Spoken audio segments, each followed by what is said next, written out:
Good evening. I think we're supposed to do mic track.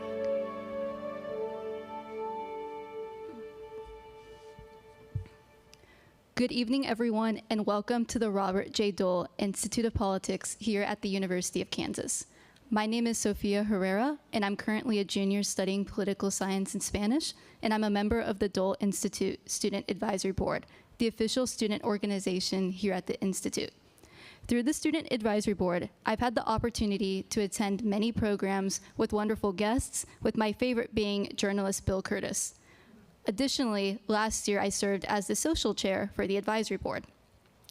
The Dole Institute of Politics strives to promote a new era of leadership that uses politics to bring people together through opportunities that emphasize bipartisan cooperation, public service, and civic education and engagement, all which is inspired by the leadership and service of Senators Bob and Elizabeth Dole and the enduring civic contributions of the greatest generation.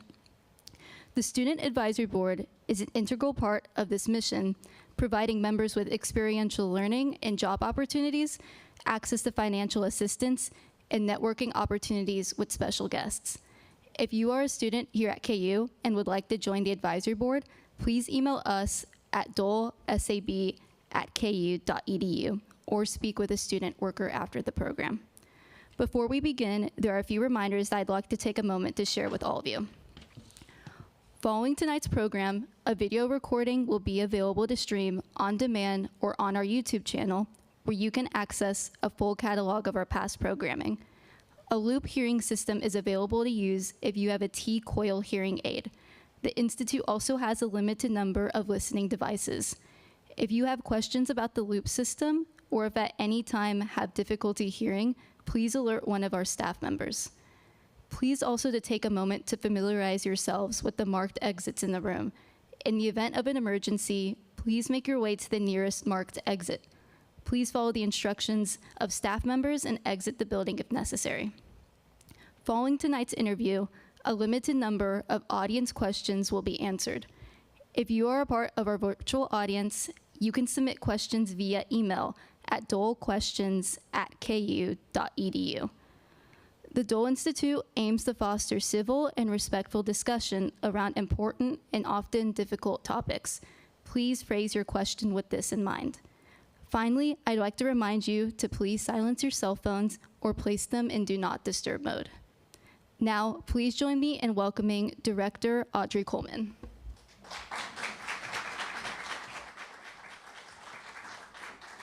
Good evening, everyone. Thank you for joining us at the Dole Institute tonight for our program in conversation with Ambassador Pjer Šimunović.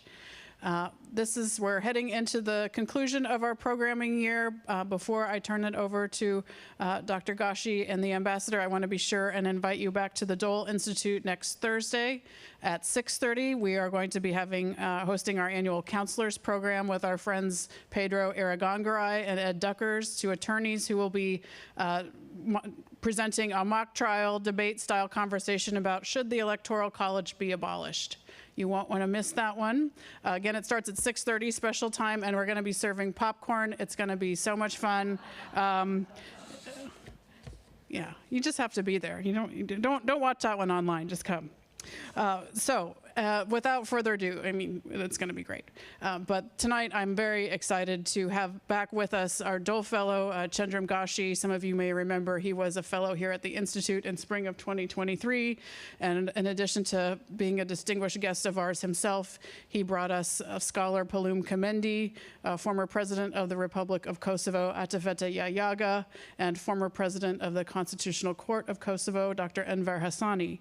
And he has been a wonderful friend and collaborator and helping make possible formal agreement relationship between the Dole Institute and KU and the University of Pristina, setting up the stage for faculty exchange and student exchange as well in the future. So we have lots to look forward to. But tonight, we're so pleased that he was able to bring with us a friend of his, Ambassador Pjer Šimunović.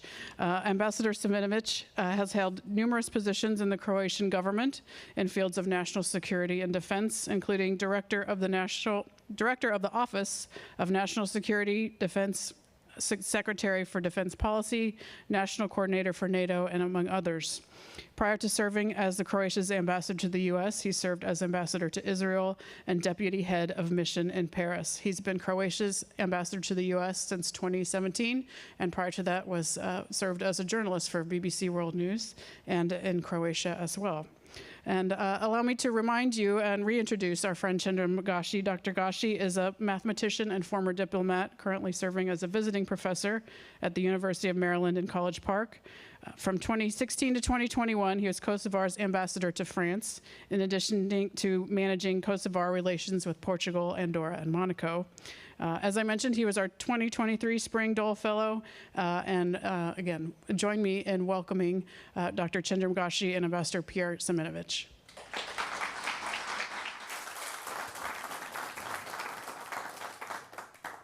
Thank you very much, Madam Director, dear Audrey. Ladies and gentlemen, it's a great honor and a pleasure to be back here at the Dole Institute and in Kansas. And this honor is particular because tonight I will be having the pleasure of discussing with the Croatian ambassador to the United States, His Excellency Pjer Šimunović. And I have learned that this is his first visit to Kansas, so we are delighted to have you here, Mr. Ambassador. We will be discussing for about 45 minutes, and if you're not asleep by that time, you will have the opportunity to ask a few questions. We will be examining three pillars. One is Croatia's experience with public diplomacy. Two is the bilateral relationship between the U.S. and Croatia. And three is just Croatia's priorities in general. And we will do so in a way which is not as structured. So I would like to actually start not by asking a question, but by citing a press release from 1995 from the then Senate Majority Leader Bob Dole. And this press release can be found here at the Dole Institute at the archives, which are very rich. And I would invite anyone who has an interest in studying Bob Dole's legacy and his worldviews to come here and take a look at them. So this is May 5th, 1995. On Wednesday, the capital of Croatia was subjected to a vicious attack by militant Serb separatists. This was the second day in a row that Zagreb was attacked by rockets armed with cluster bombs. The attack occurred at noon when civilians were out having lunch. The principal targets were the Children's Hospital and the National Theater, where a ballet company was rehearsing. Several people were killed and dozens were wounded, bringing the total number of casualties to about 200. And then I will go to a key paragraph. It says, I'm aware that it is UN practice to shift the blame and muddy the waters in their pursuit of neutrality between aggressors and victims, but to do so, whether in this case or in the case of attacks on civilians in Bosnia, is reprehensible. That clarity, that position, 30 years ago, and now 30 years later, we are delighted here to talk about Croatia's progress and the relationship between Croatia and the U.S. Mr. Ambassador, glad to have you here, glad to see you. Could you tell us about your experience with at that time, and also what is your response to a press release 30 years ago? Dear Cendram, Ambassador Dr. Gashi, thank you for having me, Madam Director, and you all. Thank you for your kind invitation. I'm really flattered by your invitation and really excited for being able to be here with you tonight. I have really thank you very much, Cendram, for starting the conversation with what is really very much in my mind and on my heart when I received the invitation from the Senator Bob Dole's Institute, because it brings back the memories of the early days of our fight for independence. Those days were very traumatic, and we were truly like an underdog being exposed to brutal aggression by the Serbian paramilitary forces, Yugoslav army, all directed by the Belgrade regime of Slobodan Milosevic. And back in the day, we were longing for for understanding of what's happening. And that understanding was very much lacking. People were not having, you mentioned the Senator Bob Dole's clarity and the sense of moral purpose. All people like that were always lacking in our lives. And we all, including myself, indeed, I was a journalist back in the day, have been able to see that kind of light at the end of the tunnel, or the lighthouse of democracy and freedom, which was Senator Bob Dole, who was able to understand what was happening, who was also humanely, he was engaged. He cared. He cared, and I think Madam Director quite rightly said that it took really somebody, a member of the greatest generation, to be able to lead the way and to provide so much needed comfort and the sense of understanding of the justness of our cause. We have been, I personally have always been very much impressed by the late senator in terms of his remarkable life, his achievements, and again for how he was able to be engaged and how he was able to see what was happening in the former Yugoslavia back 30 years back. And if you remember, for those of you who are younger than I am, maybe back in the day, that was a very formative event, not only for us who have been the protagonists of what was happening, but for the European and of the world politics. And the fast forward through the conflict, at the very end of the day, it took the U.S. leadership, the U.S. NATO-led intervention to finish it all and to lay the fundaments for a more durable peace, while respected all our wishes of our friends in Kosovo, our wish for independence and democracy, and so it is very much. It has always been everything we have been living through in the 90s has been a story of self-reliance, but also of the understanding of your friends, understanding of each other, and also of the U.S. involvement and of the involvement of those, again, who were having the sense of purpose, sense of duty, and the sense of clarity of the whole things, and the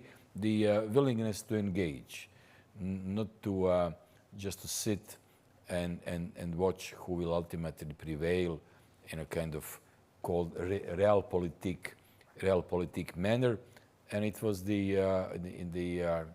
what Senator Dole was doing and what remains admirable in his service, in his path through his wartime experience and through his political experience, is the necessity to be engaged. And that is also, I think, the message to our students, to our young people. Having a courage of your convictions, having a compassion, having the strength and moral fortitude to be engaged, also when that may not be maybe sometimes most popular thing to do. So not only like riding the wave, but the standing firmly against the current with the strength and fortitude of your convictions. And that was for us, Senator Bob Dole, and that's why I'm so much honored and flattered for being able to be here and enjoy your company and watching the beautiful building, which is honoring the legacy of the senator. Thank you. So now, switching 30 years later, what are the priorities for the Croatian ambassador to the United States? What are the key components in this bilateral relationship between the two countries? Well, I would say there are specificities in my position now, but I would say the role of every Croatian ambassador since the early days of our independence, and when we actually got recognized by the U.S., that was in '92, was to forge an ever closer relationship, alliance with the US in all fields where it's possible and where it matters. It has always been the case that we ended up having the strongest aspect of our ties to the US has always been the military ties. And they have been forged during the critical years of the first half of the 90s and later, when we were working jointly to stop the carnage in former Yugoslavia, in Croatia, in Bosnia, in Kosovo.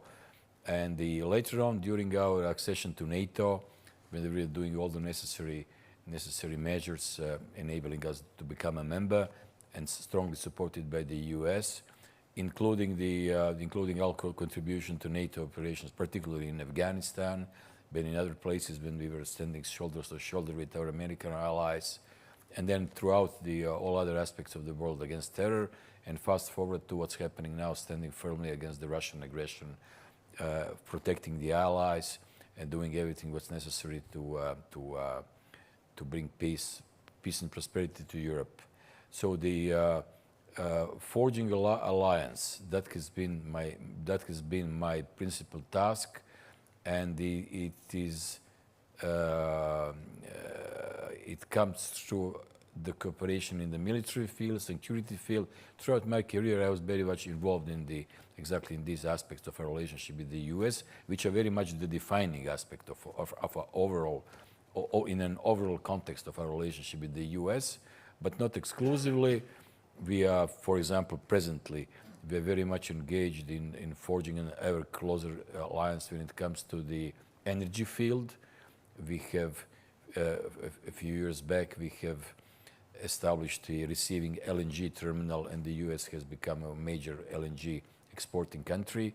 So we immediately got rid of any kind of reliance on the Russian oil when the war in Ukraine started. And now we act as a major point of entry of the US LNG into Europe, into that region of Europe. Just a few days back, we doubled the capacity of the receiving terminal, and we receive almost 70% of the LNG from the US. So energy cooperation has become one of the dominant factors of our relationship with the US, and it's all good. And then investments back and forth. We have been having continuously trend of the US investments coming to Croatia. The latest trend, which is we are very proud of, thanks to our very, I would say, excellent state of our economy these days, as being the best performing Eurozone economy with the robust economic growth. We are able to start our investment. Our companies are more and more establishing businesses in the US, including the creation of the advanced manufacturing jobs. Just recently we had a case of a company, Croatian artificial intelligence robotic company, establishing a production facility in Chicago, employing American workers and including transfer of technology. So trend is to do business. Trend is to increase the volume of trade, and simultaneously keep forging that in the military alliance, and working closely on all the issues of our joint concerns, starting but not ending with finishing the war in Ukraine and bringing peace to Europe. May I ask you a question on Ukraine, because you mentioned it twice, and I will pretend to be a naive student. Why should somebody from Kansas who's studying at KU care at all about what is happening in the eastern part of Europe? Well, that's a good question indeed. And it may be applicable also. And I don't mean to say that everything should be transactional, but it's. Yeah, absolutely. I mean, it's also that question may be also directed to in relation with somebody who is not imminently on the front line around Ukraine, who is maybe somewhere deeper into Europe.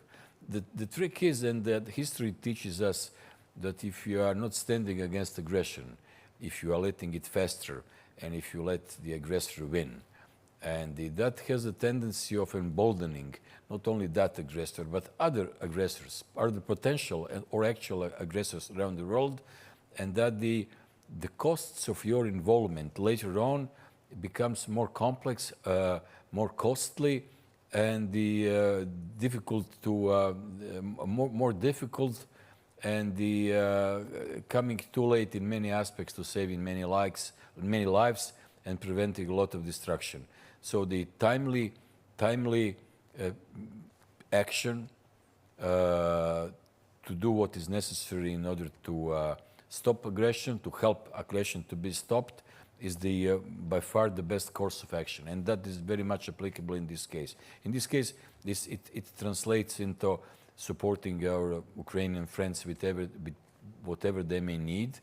For example, just to use an example of Croatia, I know we have been supplying Ukrainian military with basically everything, including the main battle tanks, personnel carriers, helicopters. We had 14 Russian Mi-8 helicopters, which flew basically to Poland and then to service with the Ukrainian army. Small arms, munitions, howitzers, guns, the huge batches of stuff, not us, but also other Europeans, and of course the unmatchable capacity to support friends, allies around the world, which is what the U.S. was doing, and it remains indispensable in terms of keeping peace and prosperity around the world, and preventing things to escalate further and coming to everybody's doorstep. So that is basically the logic of, that is the essence, the nature of what we are doing vis-a-vis Ukraine, including all the diplomatic measures and supporting very much what the U.S. administration is doing in that regard, and supporting them practically with whatever we need. Two important aspects in which we are making a contribution, and which is also based upon our history, is that helping them to do all sorts of demining action, which we understand that, because we still do as they do in Bosnia, the demining after the war, which is like a silent killer. Once the guns fall silent, the mines remain, and people have many casualties. Still, the casualties are happening from the Second World War, in particular, for example, in North Africa. So that is the necessity for the Ukrainians to clear all the unexploded ordnances and the mine-infested fields, and also what has been done in an exemplary fashion in former Yugoslavia, and that is to prosecute war criminals. And that is the case, what needs to be done in Ukraine. That's what has been done in the former Yugoslavia. That is actually after there is the excellent movie coming in about Nuremberg, which is the first case when it was done, and it was setting a standards that after the war, in which war crimes of that magnitude were happening, they need to be prosecuted for the posteriority to exact justice, not revenge, but justice. And that has been done then, and that has been very much, nothing is ever perfect in the real world, but it has been done in an exemplary fashion with the War Crimes Tribunal for the crimes in former Yugoslavia. And it is quite reasonable to expect that something like that would need to be done when it comes to the end of the war in Ukraine and any similar wars. Transitional justice is important, yeah, even though it's not easy. Perfect. And it's flawed, but it sends a message that it's a strong deterrent for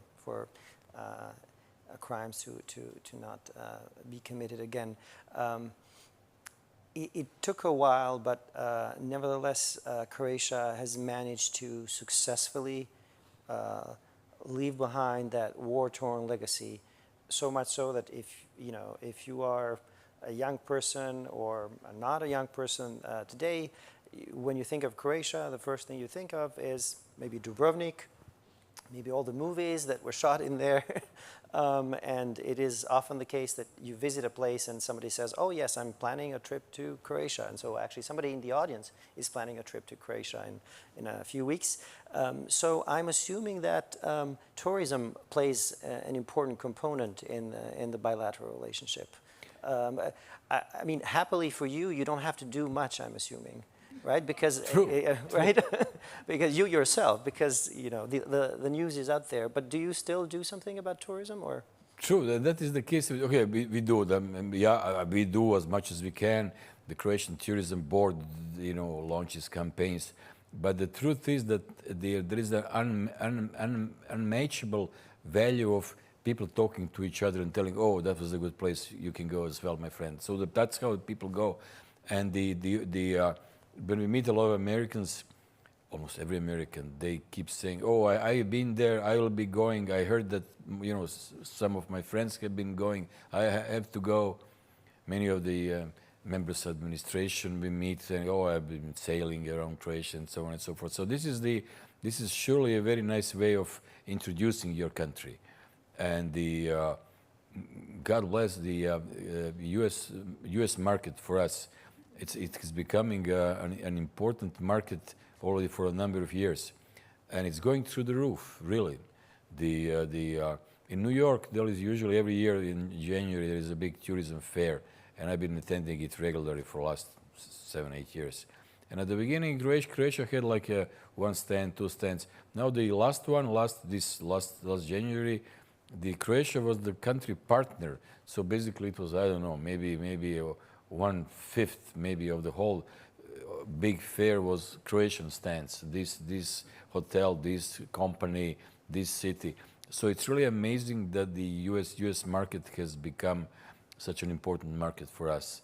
And it's in our case, it's 20% of the GDP is tied to tourism, and even more if you calculate all the associated services. And it's good.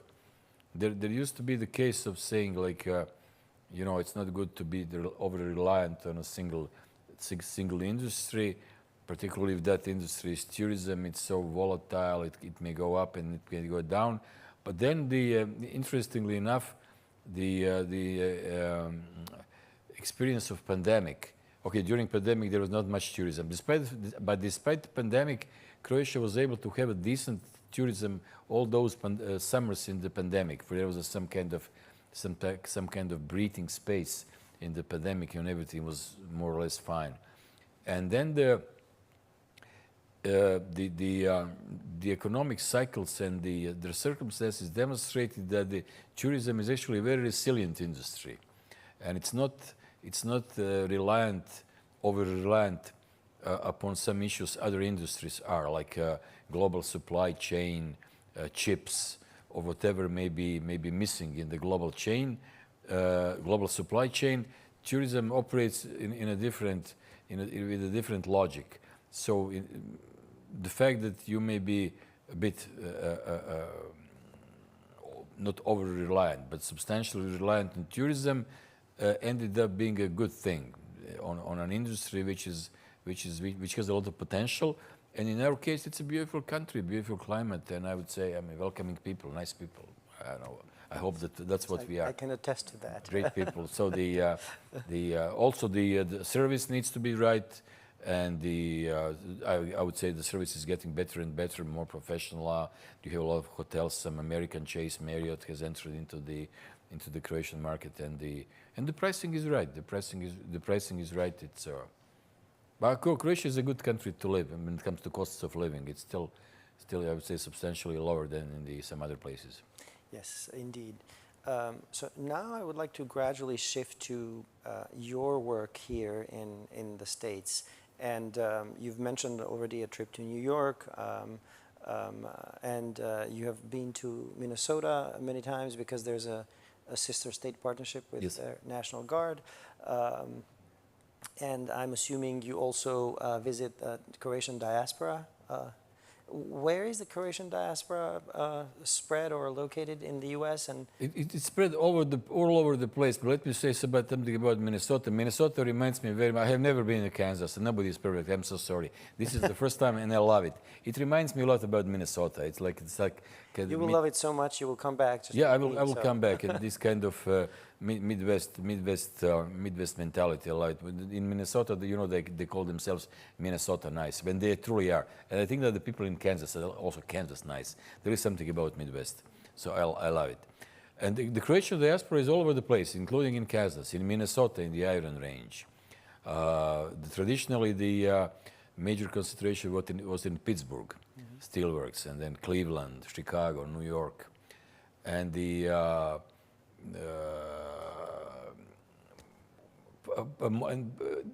people were coming from a certain region in Croatia.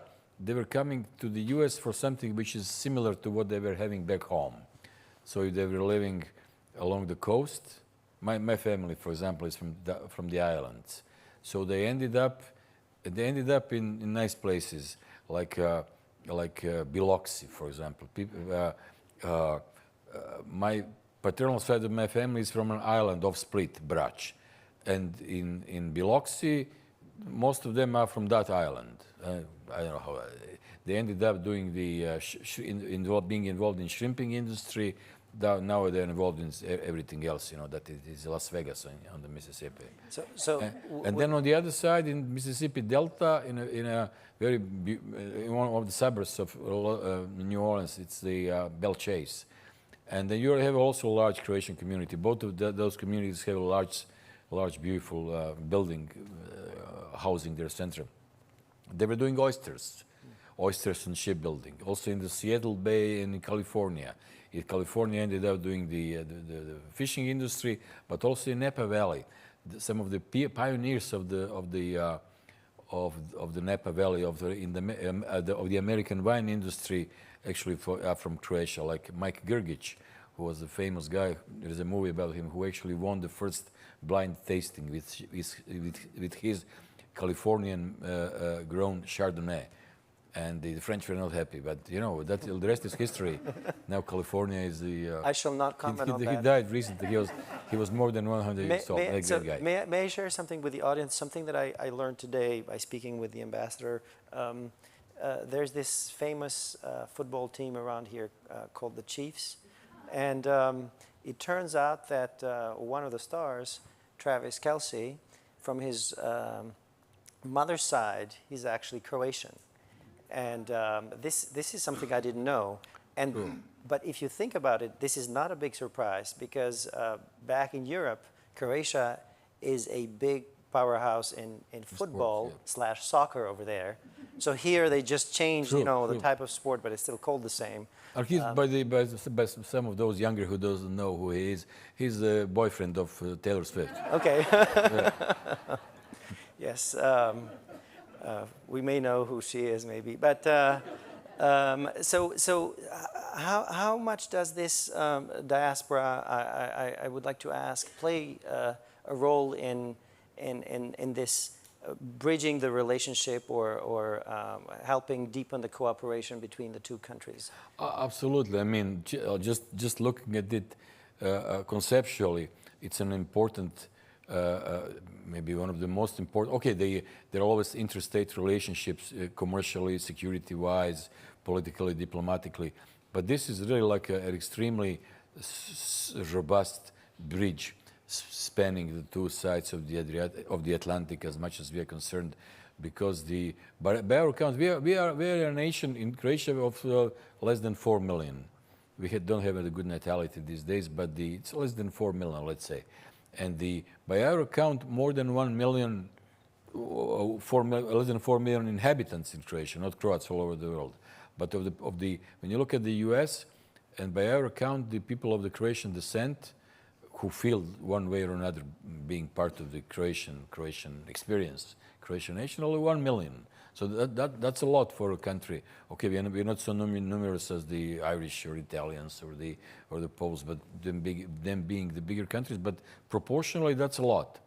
That's a lot, and all of them have been, become fully American, with whatever that may mean. They have been contributing to the all aspects of American life. Just for the next year.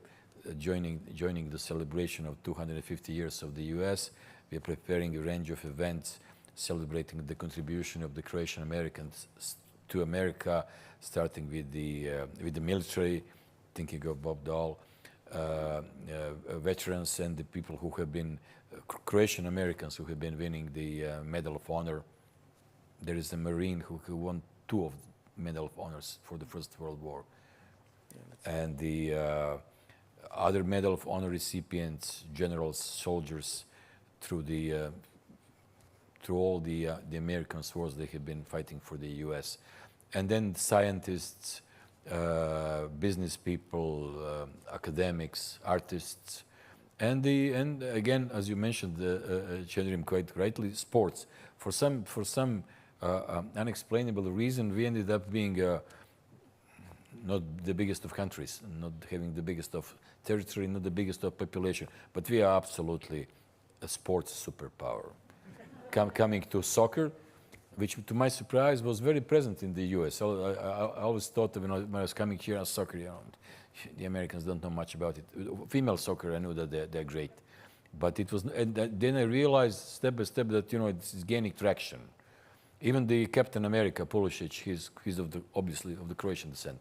So we also contributing to the American soccer. But when it comes to soccer, we are coming next year to the US for a championship, and we are aiming for the last. We are defending at least we are vice champions, reigning vice champions. So the logical sequence would be to win the gold.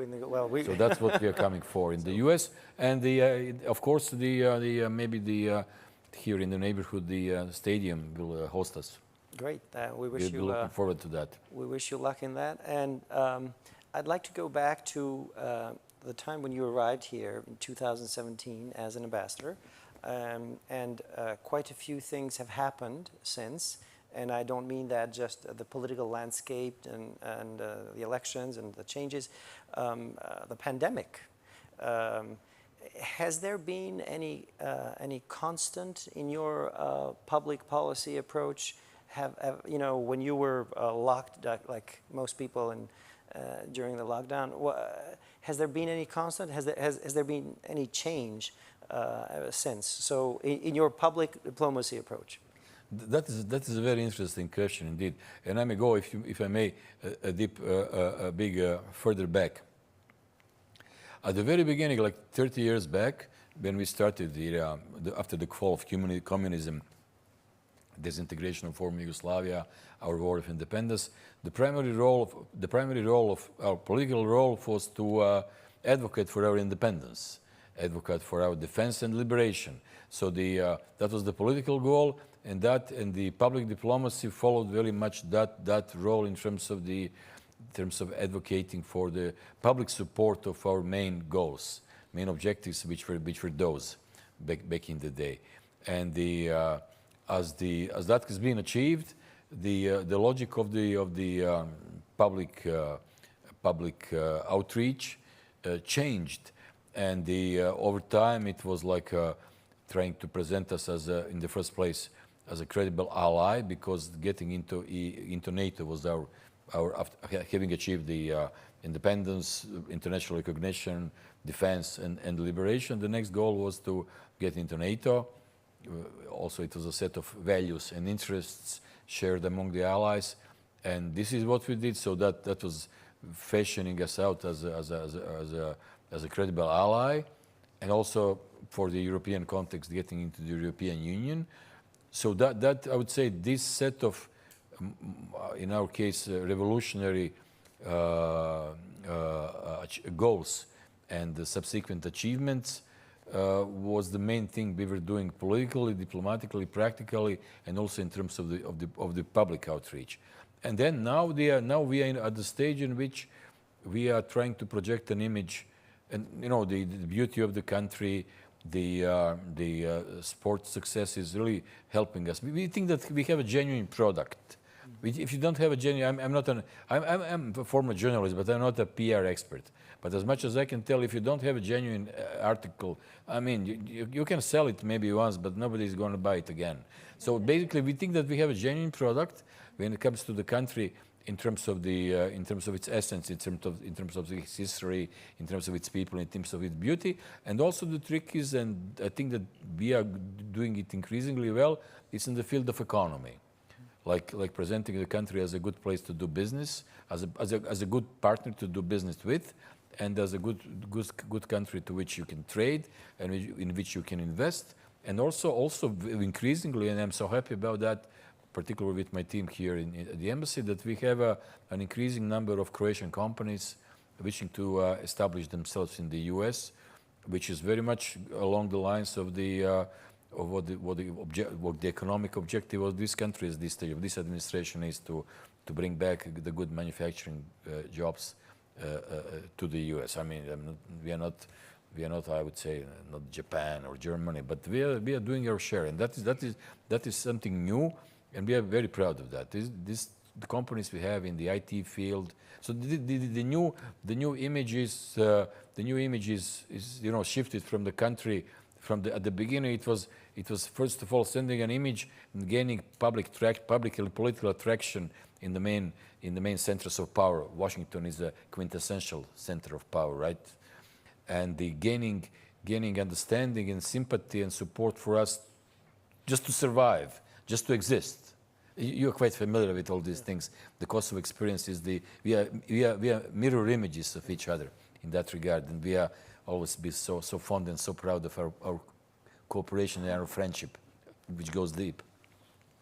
So from that basic idea of we are here, this is what we are. We need to survive. We deserve to have a democracy. We deserve to have an independent state, and then we deserve to be part of your alliance. We deserve to be part of your grouping. Now it's the image of we've done it all. Now we are good partner to do business with.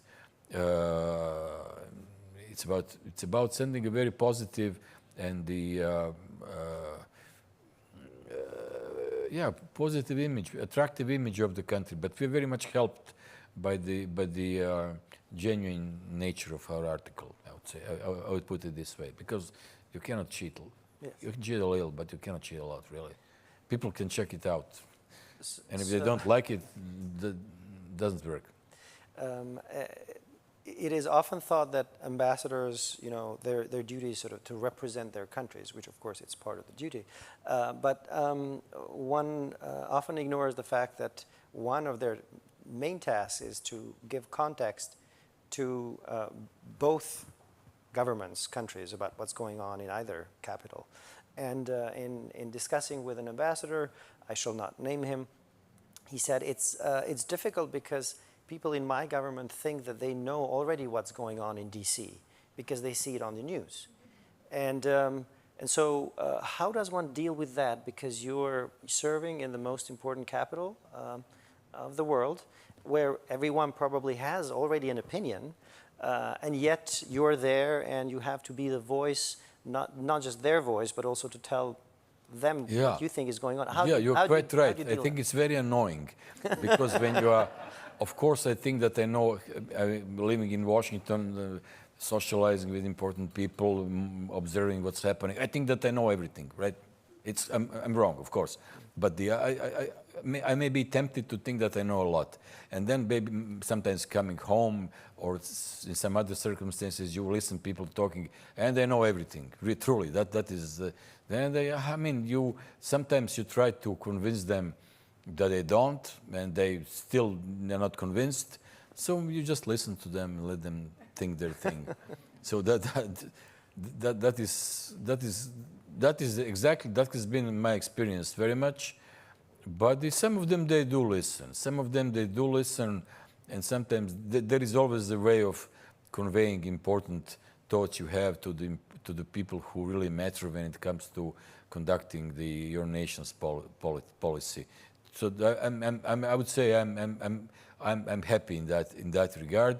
But if I may say socially, everybody thinks that everybody follows. The U.S. is truly an indispensable country. Somebody said once, but in many aspects it is when it comes to the functioning of the global system. And then everybody follows closely what's happening in the U.S. and people are getting their own impressions, whatever that impressions may be, based upon their initial affinity. Yes. So maybe this is the moment when we could open the floor, and if you have any questions for the ambassador, please, if you could phrase them in a concise manner. There's a gentleman over here, and there are, yes, people with mics. Yes, thank you.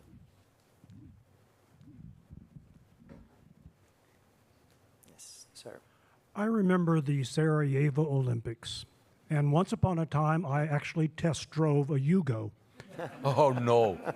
As a naive high school student, I thought things were going pretty well for Yugoslavia. And as a young geography teacher, my students made Yugoslavia pink, not the red of the Soviet bloc. What went wrong with Yugoslavia? Was it ethnic, religious, political, all of the above? And are you better off in this balkanized, where you have so many little states? You know, Hillary told us we're stronger together. Yeah. And that's not the case. That's a great question. I would use what you have said in terms of Yugo. What was wrong about Yugoslavia? And Chandri may correct me if he thinks that I'm wrong. Yugoslavia was exactly like Yugo. Not good. Not going anywhere. Not going anywhere fast. So it was a product of specific historic circumstances.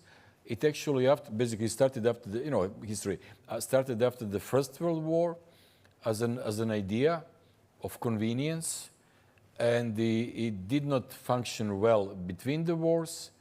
And after the Second World War, it ended up being communist, which was like putting another layer of not being good in any sense. It was maybe at the very beginning, like in other communist countries, it industrialized the country, which was more or less a peasant society.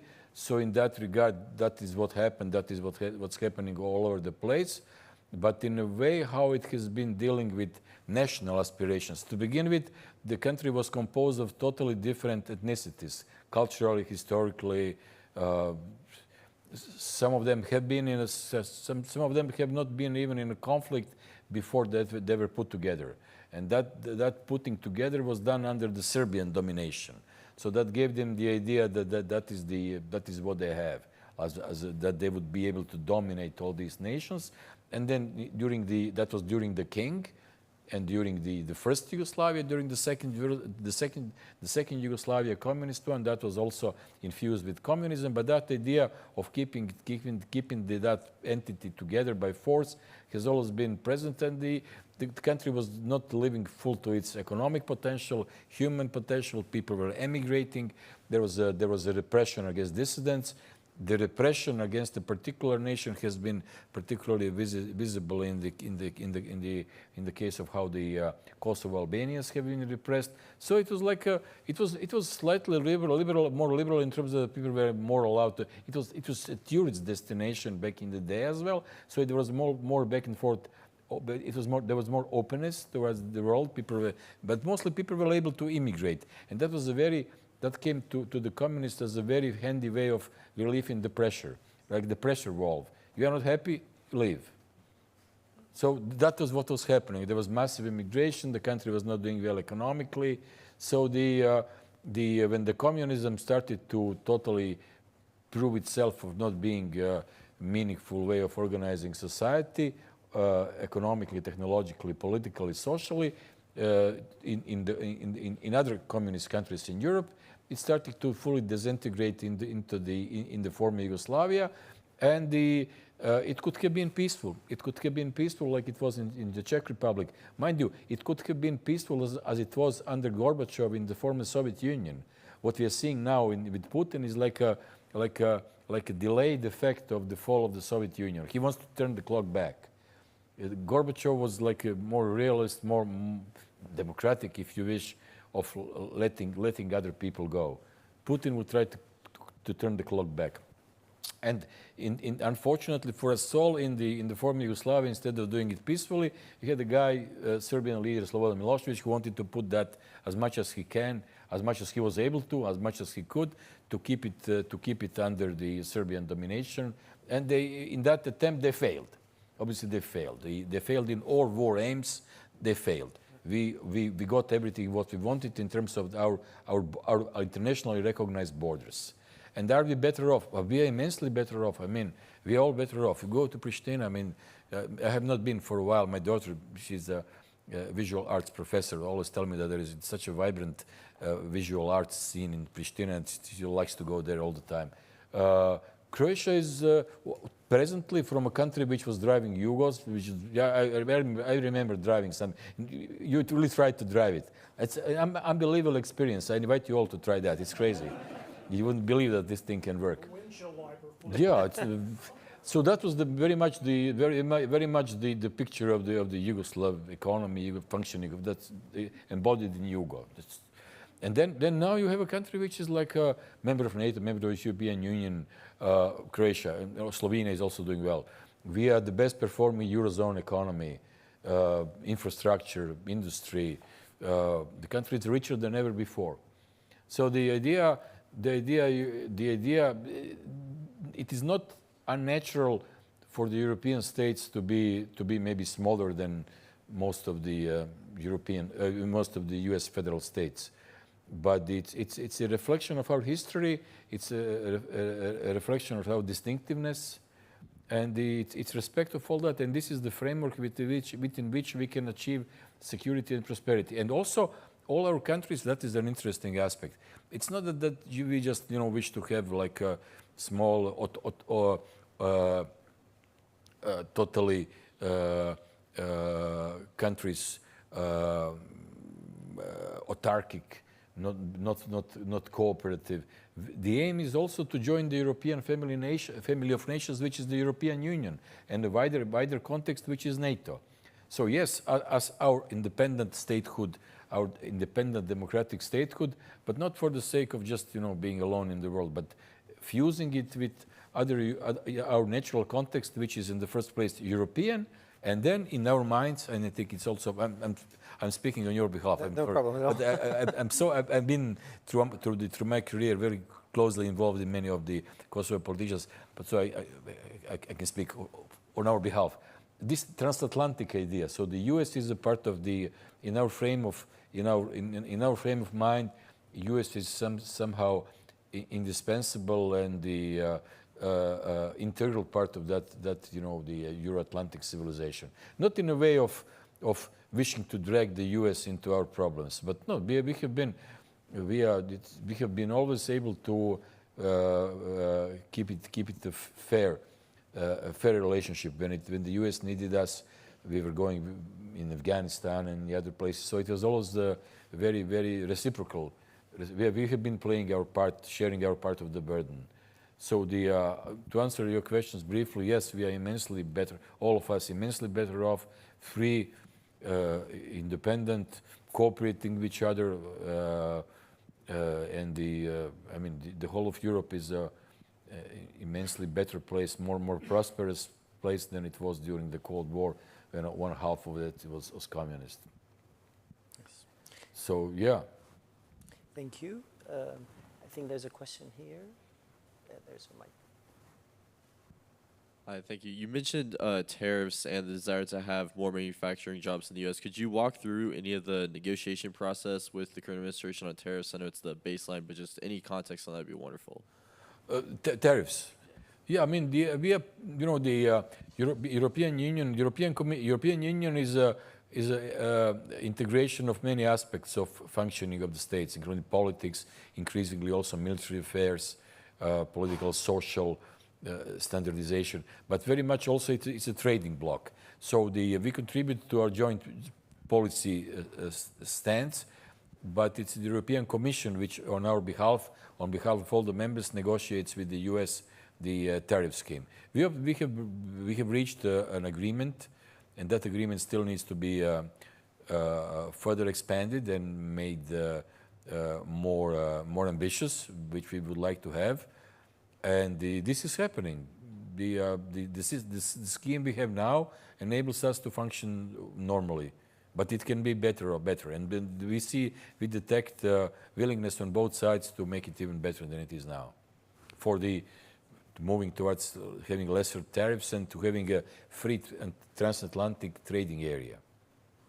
with the necessity to level the playing field and everything. So the relationship we have the administration is great. I mean, it's, you know, you always, with every U.S. administration, with every other administration, the, you know, talking points you use change according to the changed circumstances.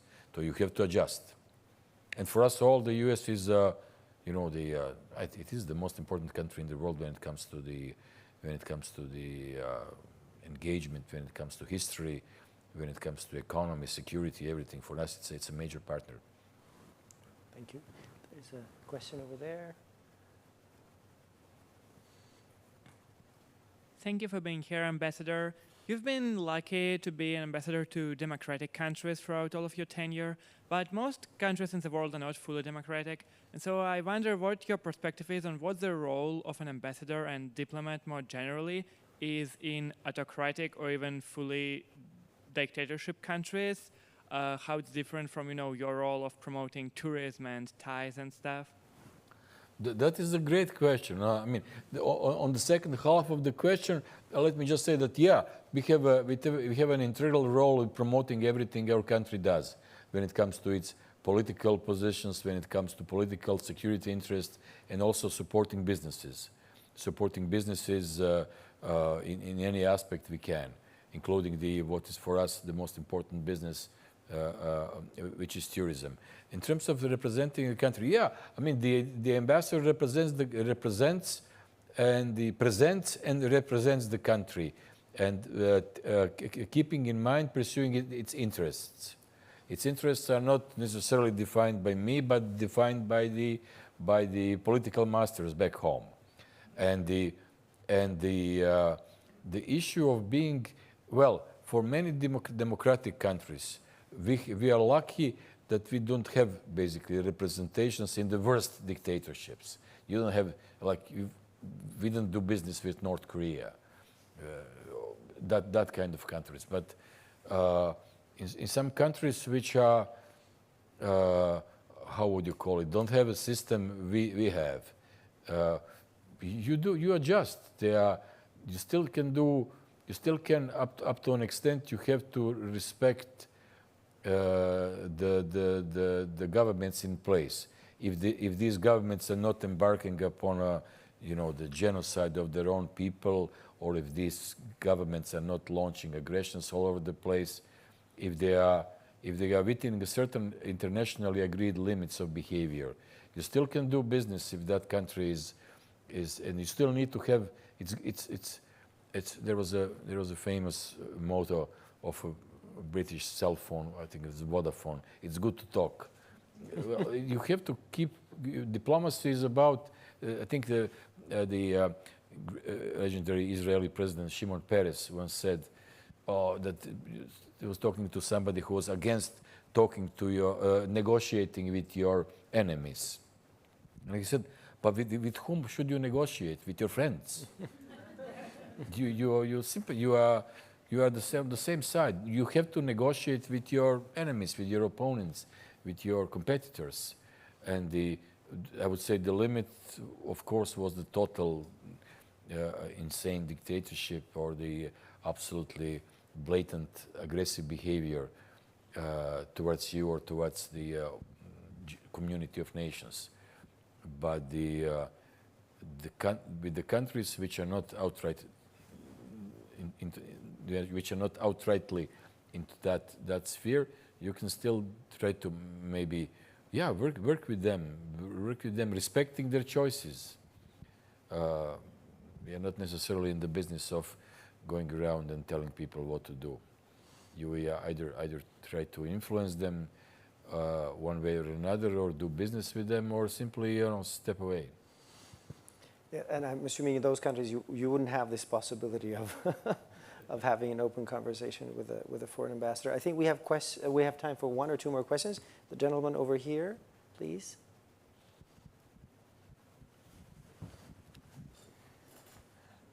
Thank you for coming and giving us some of your time. How does Croatia view the United States and its current president in terms of foreign policy? Thank you very much. That is exactly what I do. And I can tell you, I can tell you the following. As I said earlier, the administrations change. These are democratic cycles.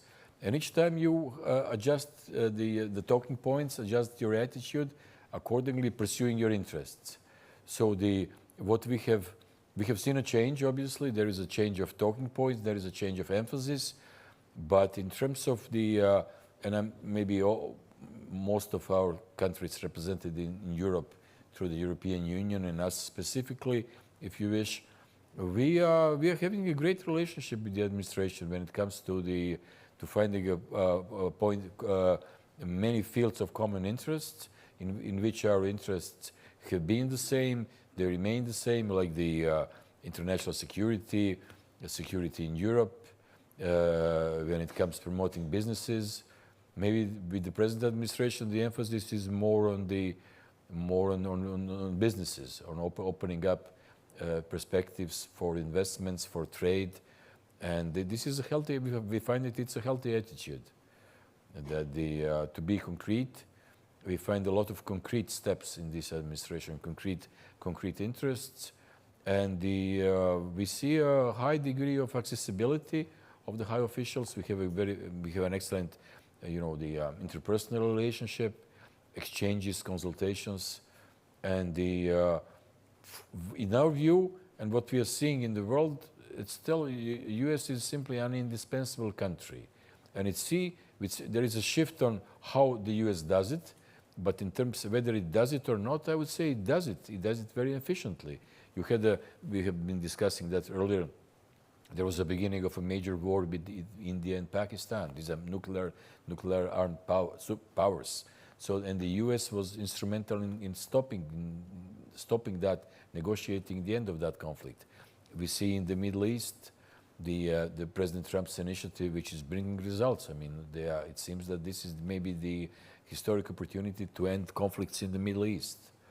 We see the involvement. We see a strong involvement of the administration in the world affairs. We see a new leader of Syria was the other day in the Oval Office. So we see a whole things standing for the U.S. involvement in the world, maybe in a bit modified fashion than it was before, but producing results. So we see the administration doing things differently, having a maybe different list of priorities, but in terms of the final results, we in some instances we very much hope that the policy will bring necessary results. In that regard, I would wish to say that we are hoping very much that the administration will be instrumental in bringing peace between stopping Russian aggression on Ukraine and bringing peace to that region, which is for us of vital importance. And we see encouraging trends. That's what I can say. A lot of things are still obviously hanging in balance. We are in the middle of certain processes. There is no finality in some issues, but we have seen a range of conflicts being stopped. We have seen a range of peace initiatives being very, very robustly implemented, and we have high hopes that this can work. Because when you look at it and when you look at the state of the world, this is pretty much the only hope we have. The robust U.S. involvement, modified according to the trends, is still has an incomparable impact on the world affairs, and very necessary. Thank you. So, just 30 seconds maybe for the last question. The gentleman over here, yes, please. I just had a question on the topic of tourism. I've been planning a trip to Croatia with my family. We happen to be from Šolta in Split. I was wondering if you think they'd be happy to have us, or if we should just go check out Zagreb. Where is Maya? Maya is there. This is your son? Or no. No. Well, Maya has a house in Šolta. Professor Maya has I spent my first 20 years, every 3 months of my life, with my grandparents in Šolta. It's one of the most beautiful places. Absolutely go by all means. It's beautiful, and one of the earlier mottos for our tourism, and I think still the best. Now we have something Croatia full of life. It's good, but the previous one was better. I think it was Mediterranean as it used to be, Mediterranean as once it was. Something along. It's really beautiful. I mean, it's really fantastic for the vacation, for partying. There's some spots which are famous for partying all night long. If that's what you're into. Yes, so I'm assuming you're of the legal age to actually go out partying. On that note, I would like to express our gratitude to Ambassador Šimunović for his contributions, for his remarks, for reminding us of this indispensable power that the U.S. is, for giving us his diplomatic outlook and sharing his experience and the experience of Croatia with us. It's been a true honor and a pleasure, dear Pjer. So I would like you to join me in a round of applause. Thank you. Thank you.